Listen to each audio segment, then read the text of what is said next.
Hello manggugwap, sa karong adlaw magluto taog adobong manok. Okay, so mo na akong style sa pagluto og adobong manok, i-marinate sa danjud nato ang manok. Magwaps then iprituhon ang manok. So mo na siya usa ka technique na mga gwaps para lami jud imong adobo. Prituhon sa nimo kadali, then pagkahuman ana hauno na igong mag golden brown na siya mga gwaps. Pagkahuman na mao na ni ang itsura sa imuhang naprito nga manok mga gwaps no, di po kay siya lasing luto na.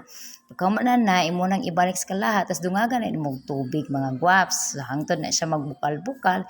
Tapos pagkahuman na mga gwaps, imo na ning ilunod ang mga ubang pampalami, pepper, okay? Okay, mga black beans, so kani siya nga mga panakot, mao gani pampalami. Human ana, imuha na ng ukay-ukayon mga gwaps para masagol gyud ang tanan, okay? Magkasagol jud ang mga lasa para mas lami gyud kaayo mga gwaps. So inana na siya.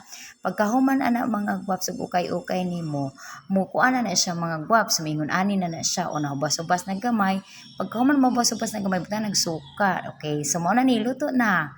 Kaon na ta mga gwaps. So lami kay mo ni akong style sa pagluto sa adobong manok nga paborito kay sa kong mga anak. Salamat kay sa pagtan-aw.